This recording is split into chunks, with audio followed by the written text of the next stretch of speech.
Bersyukur sekali dalam rangka mimbar sinode pada minggu ini, saya penginjil Helmi dari KM Tong Bandung bisa beribadah bersama-sama dengan saudara-saudara sekalian di tempat ini. Dan saya juga menyampaikan salam yang terhangat daripada jemaat-jemaat KM Tong Bandung kepada Bapak Ibu saudara di tempat ini. Ya, saudara, minggu ini adalah masih dalam tema peringatan Hari Pentakosta. Minggu lalu maka tema kita hari ini adalah saksi yang dipenuhi oleh Roh Kudus. Saya mengajak kita membuka Alkitab kita dari Kisah Rasul pasal yang keempat, ayatnya yang pertama sampai ke-12. Kisah 4, ayat yang pertama sampai yang ke-12. Ketika Petrus dan Yohanes sedang berbicara kepada orang banyak, mereka tiba-tiba didatangi imam-imam dan kepala pengawal bait Allah serta orang-orang Saduki. Orang-orang itu sangat marah karena mereka mengajar orang banyak dan memberitakan bahwa dalam Yesus ada kebangkitan dari antara orang mati. Mereka ditangkap dan diserahkan ke dalam tahanan sampai keesokan harinya karena hari telah malam. Tetapi di antara orang-orang yang mendengar ajaran itu banyak yang menjadi percaya sehingga jumlah mereka menjadi kira-kira 5.000 orang laki-laki. Pada keesokan harinya pemimpin-pemimpin Yahudi serta tua-tua dan ahli-ahli Taurat mengadakan sidang di Yerusalem dengan imam besar Hanas dan Kayafas, Yohanes dan Alexander dan semua orang lain yang termasuk dalam keturunan imam besar. Lalu Petrus dan Yohanes diperhadapkan pada sidang itu dan mulai diperiksa dengan pertanyaan ini. Dengan kuasa manakah atau dalam nama siapakah kamu bertindak demikian itu? Ayat 8, maka jawab Petrus penuh dengan Roh Kudus. Hai pemimpin-pemimpin umat dan tua-tua, jika kami sekarang harus diperiksa karena suatu kebajikan kepada orang sakit dan harus menerangkan dengan kuasa manakah orang itu disembuhkan, maka ketahuilah oleh kamu sekalian dan oleh seluruh umat Israel bahwa dalam nama Yesus Kristus, orang Nazaret yang telah kamu salibkan, tetapi yang telah dibangkitkan Allah dari antara orang mati, bahwa karena Yesus itulah orang ini berdiri dengan sehat sekarang di depan kamu. Yesus adalah batu yang dibuang oleh tukang-tukang bangunan, yaitu kamu sendiri. Namun ia telah menjadi batu penjuru dan keselamatan tidak ada di dalam siapapun juga selain di dalam Dia. Sebab di bawah kolong langit ini tidak ada nama lain yang diberikan kepada manusia yang olehnya kita dapat diselamatkan. Saudara, apa yang pertama kali muncul di dalam benak saudara ketika mendengar ada seseorang yang dipenuhi Roh Kudus? Istilah dipenuhi Roh Kudus seringkali mungkin menjadi sebuah hal yang membingungkan banyak orang. Ada orang-orang tertentu yang mencoba menafsirkan, memahami secara berbeda, saudara. Istilah dipenuhi Roh Kudus bisa membawa pikiran kita kepada berbagai macam kesan maupun bisa perdebatan. Bagi sebagian kita, mungkin istilah dipenuhi Roh Kudus mungkin membuat kita mengingat, ada kelompok-kelompok Kristen atau mungkin gereja-gereja tertentu yang mana rasa-rasanya lebih sering menyuarakan atau membicarakan Roh Kudus dibandingkan gereja kita. Bagi sebagian yang lain lagi, istilah ini mungkin memancing kita untuk membayangkan seseorang yang berbicara dengan berapi-api, bersemangat, bisa melakukan mujizat, bisa melakukan sesuatu yang spektakuler, bahkan mungkin bisa sesuatu yang mengagumkan. Terlebih jika gereja itu dihadiri oleh begitu banyak orang. Saudaraku, tetapi apa sebenarnya arti daripada dipenuhi Roh Kudus itu? Seperti apa saksi yang dipenuhi Roh Kudus itu? Kita akan melihat jawabannya daripada Alkitab kita, saudara. Saudara, nats hari ini kita ambil dari Kisah Rasul, di mana Kisah Rasul adalah satu buku yang luar biasa, karangan daripada Lukas. Di mana dalam Kisah Rasul ini menunjukkan satu pekerjaan Roh Kudus yang luar biasa. Bahkan mungkin Kisah Rasul ini adalah salah satu daripada buku yang dipenuhi dengan pekerjaan-pekerjaan Roh Kudus. Saya tadi bilang mungkin, bukan saudara, bukan mungkin. Jelas, pasti bahwa yang namanya Kisah Rasul ini adalah buku yang paling dipenuhi dengan pekerjaan-pekerjaan Roh Kudus di dalam kitabnya saudara. Saudara, di dalam kitab inilah mungkin secara eksplisit paling banyak menceritakan tentang kuasa dan pekerjaan Roh Kudus di dalam pekerjaan Injil. Saudara, Kisah Rasul ini menceritakan bagaimana para rasul itu memberitakan Injil ke berbagai tempat. Mereka mengumandangkan Injil dan orang-orang percaya mulai terbentuk. Gereja-gereja mulai bertumbuh. Dan kalau kita tahu bahwa semua ini terjadi, jelas ini karena pimpinan daripada Roh Kudus, saudara. Kalau kita melihat lebih dalam lagi, di dalam Kisah Rasul ini, saudara, ada satu bagian yang menjadi satu hal yang mengubah banyak hal, saudara. Yaitu adalah di dalam Kisah Rasul pasal 2. Yaitu adalah pada hari Pentakosta, saudara. Di dalam Kisah Rasul pasal 2, next, nggak bisa ini. Dalam Kisah Rasul pasal 2, peristiwa Pentakosta menjadi sebuah milestone, sebuah peristiwa besar yang mana Roh Kudus itu turun, yang mana memenuhi umat Tuhan, orang-orang percaya pada waktu itu, saudara. Fenomena ini adalah fenomena yang luar biasa besar. Saudara, fenomena para murid dapat berkata-kata dalam bahasa lain, itu sebetulnya bukan menjadi inti ataupun esensi terbesar daripada turunnya Roh Kudus. Karena sesungguhnya yang namanya peristiwa besar pada waktu itu di mana orang-orang pada waktu itu bisa berbahasa-bahasa yang lain, itu esensinya adalah karena mereka pada waktu itu adalah dipakai Tuhan untuk menyuarakan Injil, menjadi saksi yang efektif di mana mereka pada waktu itu agar bisa memberitakan Injil dengan bahasa-bahasa yang tepat yang dipahami oleh orang-orang yang hadir pada waktu itu di Yerusalem. Saudara, perhatikan bahwa kepenuhan Roh Kudus mengarahkan orang percaya untuk menyatakan Injil. Kepenuhan Roh Kudus mengarahkan orang percaya untuk menjadi saksi-saksi Injil. Saudara, kalau kita melihat pada waktu peristiwa itu, saudara, Petrus berkhotbah. Dan kemudian Alkitab mencatat pada hari itu jumlah mereka bertambah 3.000 jiwa. Wow, Petrus seorang yang biasa, seorang nelayan. Hari itu dia berkhotbah, dipenuhi Roh Kudus dan ada 3.000 orang yang bertobat. Saudara, bukankah ada orang-orang yang katakanlah banyak pada waktu itu berkhotbah, kemudian pada akhirnya yang terjadi adalah berapa ratus orang tertidur gitu ya. Ada orang-orang berkhotbah, berapa banyak orang tidak mengerti. Tetapi kita melihat dengan luar biasa sekali pada hari itu terjadilah Petrus berkhotbah dan 3.000 orang bertobat.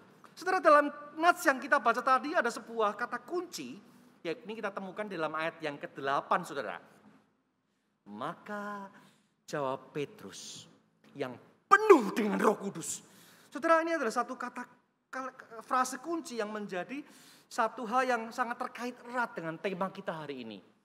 Itu adalah saksi yang dipenuhi Roh Kudus. Hari ini kita akan melihat setidaknya ada 2 hal yang menunjukkan bagaimana saksi yang dipenuhi Roh Kudus. Kita melihat yang pertama, saudara. Saksi yang dipenuhi Roh Kudus, dia akan berani bersaksi di dalam kondisi apapun. Saudara, Roh Kudus akan memampukan seorang murid Kristus. Dia akan bisa berani bersaksi. Keadaannya mau lancar, dia tetap bersaksi. Mau sulit, ada penganiayaan, ada kesulitan, penderitaan, dia pun tetap bersaksi. Itulah yang coba digambarkan di sini, saudara. Bahwa seorang saksi Kristus yang dipenuhi Roh Kudus, dia akan berani bersaksi dalam kondisi apapun. Kita melihat dalam contoh nats bagian ini, saudara, kita melihat bagaimana Petrus itu disertai Tuhan dengan luar biasa. Kalau kita membaca pasal yang ketiga, kita menemukan bagaimana Petrus ini sedang berjalan bersama Yohanes, kemudian dia menemukan ada seorang yang meminta-minta memohon belas kasihan. Dan akhirnya Petrus tahu bahwa orang ini membutuhkan belas kasihan. membutuhkan kasih Allah. Dan akhirnya orang ini disembuhkan daripada sakit lumpuhnya, saudara. Saudara, kalau kita melihat dalam bagian itu, saudara, jelas orang ini sakit lumpuh dan ini satu kesembuhan yang benar-benar tidak bisa dipalsukan. Orang ini bukan baru saja lumpuh, enggak. Orang ini bukan hanya lumpuh sedikit, enggak. Tapi dia lumpuh sejak lahir. Artinya apa, saudara? Bahwa dia itu secara praktis belum pernah berdiri tegak, berjalan, berlari dengan kakinya sendiri. Belum pernah secara praktis, saudara. Dia selama ini mendapatkan belas kasihan orang dan dia sangat-sangat membutuhkan bantuan orang lain. Tetapi hari itu, seorang yang belum pernah berdiri dengan tegap sendiri, dengan sendirinya, hari itu dia disembuhkan. Saudara, jelas peristiwa ini menjadi suatu peristiwa yang sangat jelas berdampak. Terutama kepada orang yang disembuhkan.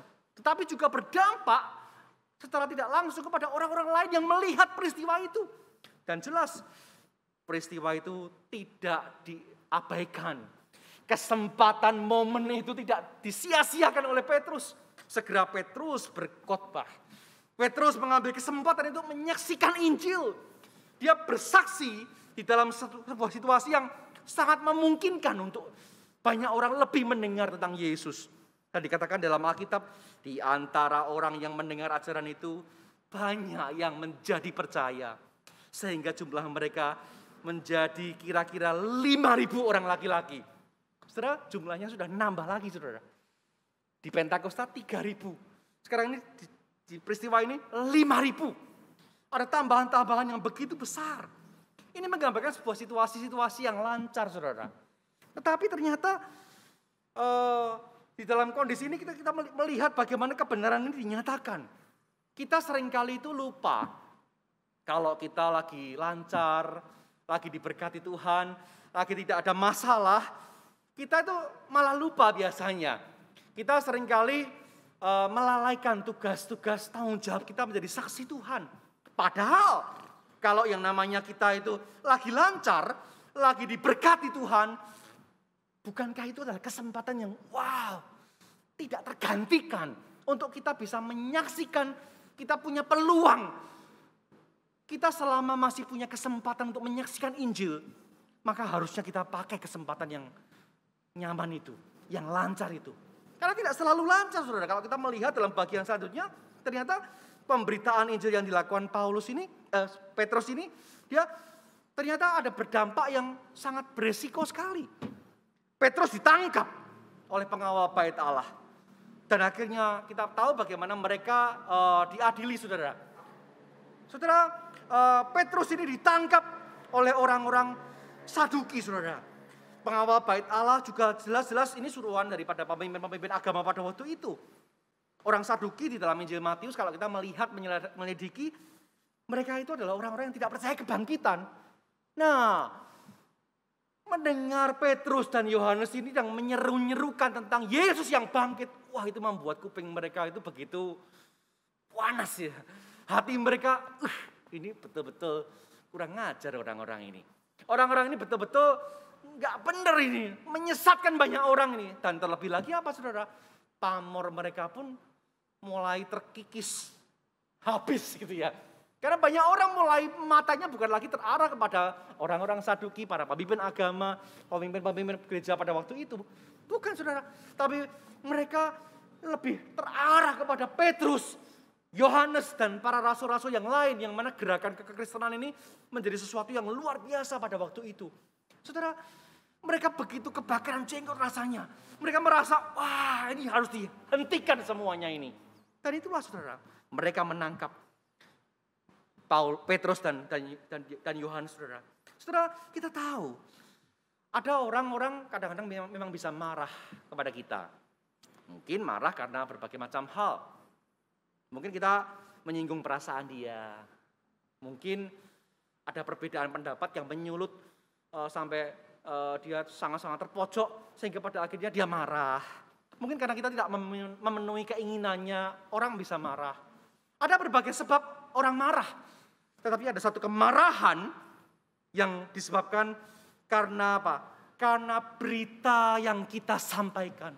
Karena berita Injil yang kita sampaikan. Dan kemarahan-kemarahan semacam ini tentu berdampak cukup serius. Itulah yang terjadi saudara pada Petrus dan Yohanes. Mereka menghadapi kemarahan dari orang-orang yang membenci Injil. Mereka mendapatkan kemarahan dari orang-orang yang sangat tidak suka pada Injil, saudara. Saudara, imam-imam kepala pengawal bait Allah, orang-orang Saduki, mereka ini orang-orang penting. Mereka ini orang-orang yang punya posisi. Mereka orang-orang yang paling berpengaruh di dalam umat Tuhan pada waktu itu. Tetapi mereka begitu marah. Catat dalam ayat yang kedua dikatakan mereka itu sangat marah. Kalau orang Jawa Timur, orang Surabaya itu bilangnya bukan hanya marah, tapi muarah gitu ya. Ada muar ya. Marah sekali, sangat marah. Itulah yang membuat mereka ditangkap, di penjara. Dan keesok harinya mereka akan diadili, saudara. Saudara, ini bukankah situasi yang bahaya bagi mereka? Ini adalah satu situasi yang tidak nyaman, tidak enak bagi mereka. Saudara, kalau kita berpikir ya, kenapa sih Roh Kudus ini mengizinkan momen ini terjadi? Bukankah Petrus dan Petrus dan Yohanes itu lagi naik daun ini? Petrus dan Yohanes ini lagi sukses ini, lagi lancar ini. Ada kesempatan di mana orang lumpuh disembuhkan, menarik banyak orang, dapat 5.000 orang. Bukankah harusnya didukung ini? Kita berpikirnya seperti itu, saudara. Tapi kenapa mesti ada yang namanya kecelakaan? Di mana harus ada penangkapan. Kenapa harus sampai terjadi rasul-rasul Tuhan yang luar biasa dipakai ini harus ditangkap, harus diadili? Saudara, bukankah itulah pertanyaan-pertanyaan yang sangat kontekstual juga dengan kita, saudara? Kadang-kadang kita berpikir dalam kacamata kita, Tuhan, saya ini bukankah pelayan Tuhan? Tuhan, saya ini bukankah orang yang rajin, yang setia, yang mencoba melakukan firman Tuhan. Tapi kenapa Tuhan, kok situasinya sekarang begini? Kenapa justru pelayananku terhambat? Kenapa justru aku mendapatkan tentangan daripada orang-orang yang membenci pelayanan saya? Dalam konteks yang lebih luas lagi kita mungkin berpikir bahwa kenapa Tuhan aku ini adalah orang-orang yang berusaha untuk setia kepadamu. Tetapi kenapa Tuhan izinkan ada penderitaan, kesulitan, masalah datang menimpaku? Di mana Roh Kudus? Mana karya Roh Kudus? Kadang-kadang kita berpikir seperti itu, saudara. Saudaraku, firman Tuhan pada hari ini kembali mencoba menyadarkan kita kembali. Saudara, Roh Kudus bukan sedang absen.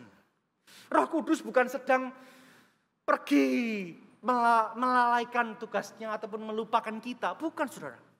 Tapi Roh Kudus tetap hadir. Dia menyertai kita. Dia menopang kehidupan kita. Bahkan di dalam situasi-situasi yang sulit, penyertaan Roh Kudus itu tidak pernah lalai. Penyertaan Roh Kudus selalu ada, nyata, dan bahkan semakin nyata. Di dalam kesulitan, kita melihat bagaimana penyertaan Roh Kudus semakin nyata kita rasakan. Saudara, di dalam kesulitan, Roh Kudus tetap membuat seseorang itu berani bersaksi. Mau lancar, bersaksi. Mau ada kesulitan, tetap membuat seseorang murid Kristus bersaksi. Saudara, kalau kita melihat di dalam pasal 4, ayat yang ke-31, kita melihat bagaimana mereka semua penuh dengan Roh Kudus. Lalu mereka memberitakan firman Allah dengan berani. Ini adalah konteks dekat yang setelah ayat ini, saudara. Kita tahu bagaimana ternyata Roh Kudus ini kehadiran yang jelas-jelas nyata adalah membuat seseorang berani bersaksi. Saudara, situasi sulit memang seringkali membuat kita ragu memberitakan Injil. Kita berpikir, aduh udahlah, jangan macam-macam. Sekarang zamannya sulit. Situasi yang sulit seringkali membuat kita enggan untuk membicarakan tentang Injil. Bahkan kita bisa seperti Petrus yang dulu, yang mana dia pernah menyangkal Yesus menjadi seorang pengecut, tidak berani mengakui keimanannya kepada Tuhan Yesus. Dan itulah mungkin barangkali yang seringkali kita lakukan, saudara. Saudara, tetapi Roh Kudus telah memampukan Petrus menjadi saksinya yang luar biasa. Saksi yang berani memberitakan Injil, menjadi saksi Kristus dalam keadaan apapun, saudara. Apapun resikonya. Saudara, situasi pandemi sekarang ini telah membuat banyak fungsi gereja ini tersendat ya. Saya katakan tersendat karena mungkin barangkali koinonia kita, persekutuan kita ini jadi terbatasi. Tadinya kebaktian kita bisa menampung banyak orang. Kita bisa bersekutu dengan saudara seiman dengan bebas. Sekarang ini ada begitu banyak batasan-batasan. Pelayanan-pelayanan diakonia mungkin masih terus diupayakan, sekalipun mungkin kita tahu bagaimana pendapatan gereja dari persembahan itu mungkin berkurang, saudara. Tapi berusaha untuk dilakukan, saudara. Karena memang orang membutuhkan pelayanan-pelayanan semacam ini, saudara. Dan juga marturia, fungsi gereja yang bersaksi ini juga seringkali lebih lagi terabaikan. Kita melupakan satu tugas penting gereja, yaitu adalah bersaksi bagi Tuhan. Dan di sini kita bisa melihat bagaimana sesungguhnya situasi-situasi kondisi yang sulit semacam ini seharusnya menjadi sebuah kesempatan yang terbaik kita. Gereja harusnya memberitakan berita yang terbaik sekalipun pada saat-saat momen yang sangat tidak baik. Karena sesungguhnya dunia ini sangat membutuhkan yang namanya pegangan hidup. Dunia ini sedang membutuhkan kabar baik lebih daripada periode-periode sebelumnya. Saudara, jangan pernah berhenti untuk bersaksi. Jangan takut untuk bersaksi. Karena sesungguhnya Tuhan ingin kita berani bersaksi di dalam kondisi apapun. Apa yang terjadi jika gereja menjadi dingin? Apa yang terjadi jika gereja menjadi, udahlah, gini aja dah. Pokoknya gua aman. Pokoknya kita gak ada masalah. Gereja akan menjadi suam. Gereja akan menjadi dingin dan tidak maju lagi. Karena apa? Kita malas membuka mulut untuk Tuhan. Kalau kita dagang, kalau kita bisnis, wah kita bisa, kalau kita membicarakan untung rugi di kita sendiri, wah kita bisa bicara berjam-jam demi tender kita masuk gitu ya. Kalau kita bicara soal keuntungan diri kita bisa ngomong berani, gak takut untuk ngomong apapun juga. Tetapi kadang-kadang kita bicara soal kerajaan Tuhan, bicara soal Injil, kita takut untuk menyinggung perasaannya dia. Kita takut untuk menyuarakan barangkali nanti dia marah kepada kita. Kalau bicara soal kerajaan Tuhan, kadang-kadang kita betul-betul mikir, waduh ini resiko ini. Saudara, mari kita hilangkan hal-hal semacam ini, saudara. Roh Kudus akan memampukan saudara untuk menjadi saksi yang efektif, untuk menjadi berkat bagi mereka. Saudara, kita rindu agar setiap kita boleh belajar, melihat bagaimana kebenaran ini harus kita hidupi sebagai sesuatu yang sungguh kita lakukan. Mari jadi saksi dimanapun saudara. Saudara punya panggilan saudara masing-masing sebagai apapun saudara.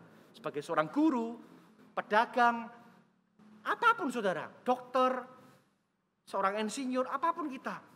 Seorang mahasiswa, Tuhan manggil kita. Ada orang-orang yang dititipkan Tuhan di samping saudara. Untuk saudara memberitakan Yesus, memberitakan Kristus kepada dia. Saudara, itu dampak yang pertama saudara. Bahwa saksi yang dipenuhi Roh Kudus, maka dia akan memberitakan Kristus. Memberitakan Injil dengan berani dalam kondisi apapun. Yang kedua kita melihat. Yang kedua adalah saksi yang memberitakan, saksi Kristus yang dipenuhi Roh Kudus adalah saksi Kristus yang mau menceritakan Kristus sebagai pusat pemberitaannya. Jadi fokus daripada utama pemberitaannya adalah Kristus sendiri.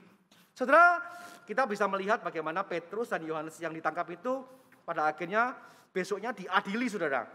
Kemudian mereka ditanya-tanya, mereka dicecar dengan pertanyaan. Dengan kuasa mana kamu melakukan semua itu? Dan akhirnya kesempatan inilah kesempatan yang dipakai Petrus dan Yohanes untuk memberitakan tentang Kristus. Saudara, Petrus tidak gentar. Tentu dia tahu bahwa jawaban-jawabannya itu akan sangat berdampak dengan pengadilan, hasil daripada pengadilan itu, saudara. Petrus tidak sedang mencoba untuk bermanis-manis mulut dengan orang-orang yang mengadili dia. Petrus tidak sedang berusaha untuk merayu supaya apa? Supaya hukumannya ringan, supaya dia bisa dibebaskan, supaya dia aman. Tidak, saudara. Petrus dengan tegas menyatakan, ketahuilah oleh kamu sekalian dan seluruh umat Israel, bahwa di dalam nama Yesus, jelas dikatakan Yesus, nama ini nama yang sebelumnya telah membuat orang-orang begitu marah. Dan dia mengatakan lagi, saudara, Yesus ini bukan hanya Yesus, itu dijelaskan Yesus Kristus yang adalah Mesias itu. Wah, suara kata-kata Kristus ini semakin membuat mereka semakin marah lagi, saudara. Dikatakan lagi di sini, orang Nazaret yang kamu salibkan itu. Saudara, perkataan itu semakin menohok mereka, menunjukkan, menelanjangi kesalahan-kesalahan para pemuka agama ini, saudara. Kamu sudah menyalibkan Yesus ini. Tetapi telah dibangkitkan Allah di antara orang-orang mati. Jelas ini menunjukkan bagaimana perkenanan Allah kepada Yesus ini. Dan jelas ini berarti apa? Berarti membuat kesalahan para pemuka agama itu semakin nyata. Saudara, bahkan Petrus di tengah-tengah sidang itulah dia mengungkapkan satu ayat yang sangat terkenal yang seringkali kita pakai di dalam apapun tentang penginjilan, saudara. Bahwa hanya ada satu jalan keselamatan, yaitu adalah di dalam Yesus saja, saudara. Kalau kita melihat, kita bagaimana dikatakan di sana, Yesus adalah batu yang dibuang oleh tukang bangunan, yaitu kamu sendiri. Wah, ini ungkapan yang sangat-sangat menohok, saudara ya. Tetapi dia telah menjadi batu penjuru, batu yang terpenting dalam sebuah bangunan, batu yang sangat penting. Artinya apa, saudara? Allah berkenan dengan Yesus. Tidak seperti kamu, tidak berkenan dengan kamu, istilahnya Petrus mengatakan gitu kepada mahkamah agama ini, saudara. Dan jelas Petrus mengungkapkan bagaimana dan keselamatan tidak ada siapapun tidak ada di dalam siapapun juga selain di dalam Dia.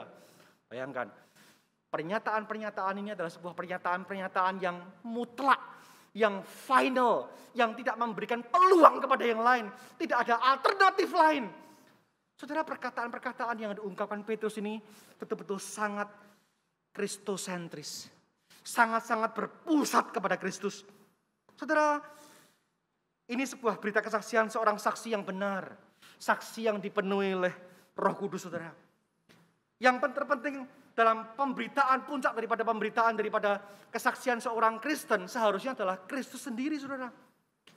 Kristus yang telah bangkit, yang telah mati, yang telah bangkit. Kristus yang telah melakukan karya penebusan. Itu seharusnya yang jadi inti daripada kesaksian seorang saksi Kristus. Kristus yang mentransformasi hidup. Perhatikan kata-kata ini. Kristus, Kristus, Kristus. Bukan kita, atau bahkan aku. Bukankah di dalam kesaksian-kesaksian yang kita dengarkan, terkadang ada begitu banyak kesaksian-kesaksian yang lebih menonjolkan, oh ini ya, saya itu kemarin sakit. Saya itu kemudian saya itu berdoa, saya berpuasa dalam seminggu, saya puasa kira-kira 5 kali dalam seminggu. Jadi saya hanya makan 2 kali. Dua hari dalam seminggu. Saya berdoa, berupaya. Saya sungguh-sungguh serius. Saya benar-benar berusaha memohon belas kasihan Tuhan. Dan saya, saudara, akhirnya saya disembuhkan. Pada akhirnya kita bisa tahu bagaimana fokus daripada kesaksiannya adalah saya. bukan Kristus. Saudara, ini satu hal yang seringkali menjadi sesuatu yang kurang pas, saudara. Maka kita harus kembali bahwa kesaksian yang benar adalah kesaksian yang menjadikan Kristus itu sebagai fokus, sebagai puncak daripada kesaksian kita, saudara. Berita Kristus jangan hanya dieliminir juga tentang soal Kristus yang mampu menyembuhkan penyakitmu. Kristus yang bisa memberikan jalan keluar untuk masalah bisnismu. Kristus yang bisa menolongmu dalam segala hal. Itu sih bisa benar, saudara. Tapi tidak selalu demikian, bukan? Yang jelas adalah bagaimana Kristus itu adalah hadir ke dunia ini untuk menjadi satu jalan keluar atas masalah yang terbesar umat manusia, yaitu adalah dosa. Kristus hadir ke dunia ini bukan hanya sekedar untuk jadi dokter, saudara. Sakit, datang pada Yesus supaya disembuhkan. Itu bisa terjadi, memang Tuhan bisa menyembuhkan penyakit. Tapi bukan hanya itu saja. Kristus bukan hadir hanya untuk membereskan masalah ekonomi saudara. Bukan, saudara. Tapi Kristus hadir agar saudara mendapatkan keselamatan kekal. Saudara semakin ditransformasi untuk hidup menjadi serupa Kristus. Saudara memiliki hidup yang kekal bersama-sama dengan Bapa di surga pada akhirnya. Saudaraku, itulah yang seharusnya berita yang kita sampaikan, saudara. Kalau kita melihat sendiri tentang Roh Kudus ya, saudara ya. Perhatikan bahwa sesungguhnya Roh Kudus ini juga sosok pribadi Allah yang bukan self-centered, tetapi dia juga mengagungkan Kristus. Kalau kita melihat, memang Roh Kudus ini adalah pribadi Allah yang menggantikan Yesus sebagai parakletos, sebagai pendamping, penghibur umat orang percaya. Namun juga salah satu job desk-nya Roh Kudus itu adalah apa, saudara? Dia memberitakan tentang Kristus. Dia memuliakan Kristus. Kalau kita melihat bagaimana Roh Kudus ini meyakinkan kita, sehingga orang itu yang telah mengalami kelahiran baru oleh Roh Kudus itu bisa diyakinkan akan inkarnasi Kristus, akan kemesiasan Kristus, akan bagaimana penderitaan, kebangkitannya, bahkan dia naik ke surga, dia menjadi pribadi yang duduk di sebelah kanan Allah Bapa, dan pada saatnya nanti Yesus inilah yang akan menjadi hakim atas segala bangsa. Saudara, itu semua adalah karya Roh Kudus yang menyadarkan, mendorong orang untuk apa? Untuk percaya kepada Kristus, saudara. Kalau kita melihat sendiri, saudara, yang namanya Roh Kudus ini punya satu tugas, yaitu dia adalah apa, saudara? Jikalau penghibur yang akan kuutus dari Bapa itu datang, maka dia akan bersaksi tentang aku. Perhatikan di sini. Roh Kudus menyaksikan tentang Kristus. Roh Kudus ini bahkan memuliakan Kristus. Saudara, jadi saya akan bahasakan lebih simpel. Roh Kudus datang ini bukan, dia ngomong gini, Roh Kudusnya ini. Dengar ya. Aku ini adalah gantinya Yesus. Sejak Pentakosta, inilah tiba saatnya era Roh Kudus. Ini eranya eraku, ini zamanku. Maka fokusnya sekarang adalah aku. Enggak, saudara. Kalau kita melihat bahwa yang dilakukan Roh Kudus itu ternyata juga semakin mengarahkan orang itu untuk percaya kepada Yesus, kepada Kristus ini. Jadi sangat-sangat kuat sekali kristosentris di sini, saudara. Roh Kudus hadir untuk menyaksikan Kristus. Roh Kudus hadir untuk memuliakan Kristus juga, saudara. Oleh karena itu, saudara, mari jadilah saksi Kristus yang benar-benar menjadikan Kristus sebagai puncak daripada pemberitaan kita. Saudara, menjadi saksi Kristus dalam segala kondisi memang tidak mudah. Menyaksikan Kristus memang tidak selalu gampang. Tapi bukan berarti itu semua membuat kita jadi, udahlah karena memang susah, udahlah enggak, saudara. Kita harusnya tidak demikian, saudara. Kita sudah diberikan sebuah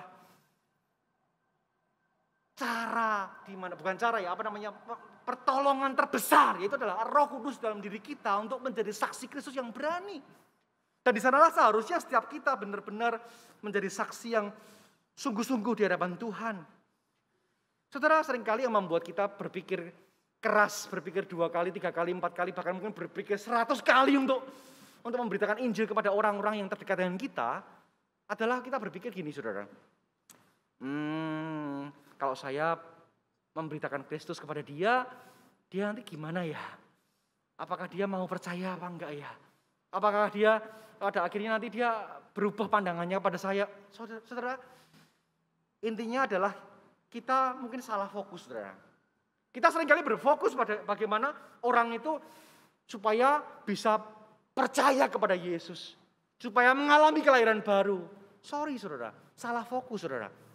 Soal kelahiran baru, soal percaya, soal bagaimana dia mengalami keselamatan itu bukan bagian kita.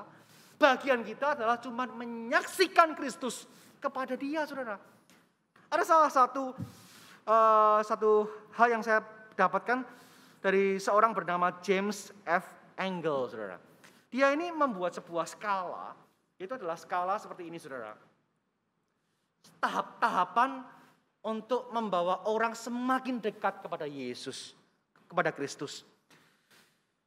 Ada yang tahapan yang paling bawah itu adalah no awareness of God. Tidak ada kesadaran sama sekali akan Allah. Ini tahap yang paling bawah, saudara. Tahapan yang sedikit lebih maju, ada sedikit kesadaran akan Allah. Mulai kontak dengan orang-orang Kristen. Mulai sedikit tertarik dengan Yesus. Jadi ini ada tahapan-tahapan tertentu orang itu mengenal tentang Kristus, saudara. Nah, tugas kita sebetulnya adalah bersaksi bagi Kristus itu adalah membawa seseorang itu satu tahap lebih dekat kepada Kristus. Itulah tugas kita, saudara. Bagaimana kita bisa menyaksikan Kristus kepada orang-orang di sekeliling kita. Kepada orang-orang yang saya sebutkan di depan tadi, saudara. Bagaimana kita dalam katakanlah setiap hari kita kumpul sama dia. Kita bekerja bareng sekantor sama dia. Tapi kita tahu dia itu belum percaya. Dan kalau terus-terus begini, ini bisa jadi kalau katakanlah dia dipanggil Tuhan, dia akan hilang selama-lamanya, saudara. Tapi bagaimana aku mau mulai dari mana? Mari tetap beritakan tentang Kristus. Jangan fokus kepada hasil, tetapi kita berusaha untuk membawa dia semakin dekat. Satu tahap lebih dekat kepada Kristus. Saudara, inilah yang seharusnya kita lakukan, saudara. Saya menantang saudara hari ini. Maukah saudara dan saya juga untuk boleh menyerahkan diri kita kepada pimpinan Roh Kudus? Maukah saudara kapanpun, dimanapun, kepada siapapun, kita mau dipimpin oleh Roh Kudus untuk kita boleh memberitakan Injil Tuhan kepada dia. Maukah kita melayani Tuhan dengan cara kita melayani orang-orang yang belum mengenal Tuhan Yesus. Dan pada akhirnya kita bisa bersaksi bagi mereka. Maukah kita mentaati pimpinan Tuhan? Sehingga pada akhirnya ada orang-orang yang Tuhan titipkan, yang Tuhan percayakan di sekitar kita. Untuk kita boleh menyaksikan Injil bagi orang-orang tersebut. Saudara, Tuhan memanggil setiap saudara dan saya untuk menjadi saksi Kristus. Dan ini bukan saksi yang biasa. Karena saudara akan dipanggil Tuhan untuk menjadi saksi Kristus yang dipenuhi dengan kuasa Roh Kudus. Kiranya firman Tuhan hari ini boleh mendorong setiap kita untuk semakin menyadari identitas kita masing-masing dan benar-benar menghidupi firman ini di dalam kehidupan kita sehari-hari. Amin. Saudara, kita akan bersama-sama melihat sebuah tayangan video misi, di mana ini adalah hal-hal yang sudah dilakukan oleh bidang misi Sinode GKM kita. Biarlah kiranya video misi ini menjadi satu hal yang menjadi berkat bagi setiap kita.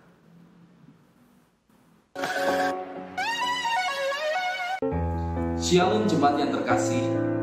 Markus pasal 6 ayat 34 mengatakan bahwa ketika Yesus melihat orang banyak yang berbondong-bondong mengikuti dia, hatinya tergerak oleh belas kasihan karena mereka seperti domba tak bergembala.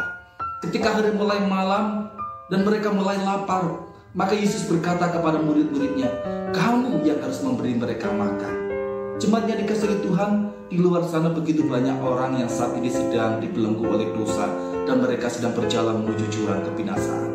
Di luar sana begitu banyak orang yang menjalani kehidupan yang sia-sia tanpa arah dan tujuan.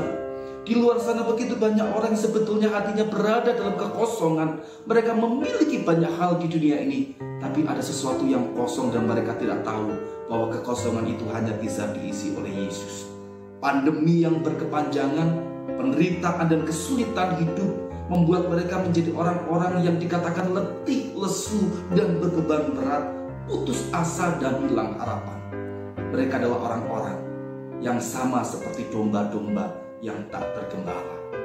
Jemaat yang dikasihi oleh Tuhan, sebagai murid Kristus kita dipanggil untuk menjalankan misi amanat agung Tuhan di tengah-tengah dunia ini.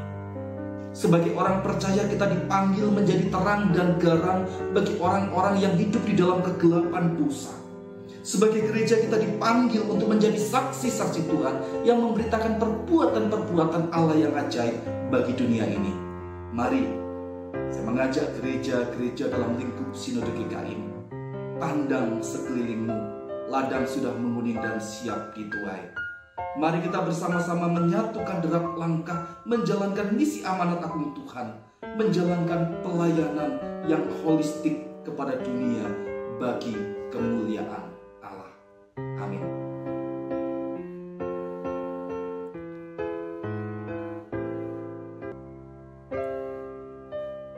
Kiranya video ini juga semakin mendorong kita untuk kita boleh menjadi saksi-saksi Tuhan, menjadi orang-orang yang terus melakukan perjalanan Tuhan di tengah-tengah dunia yang sedang sekarat sekarang ini. Mari bersama-sama kita berdoa. Bapa kami di dalam surga yang mulia, terima kasih untuk kebenaran yang boleh sama-sama kami sudah dengar Tuhan.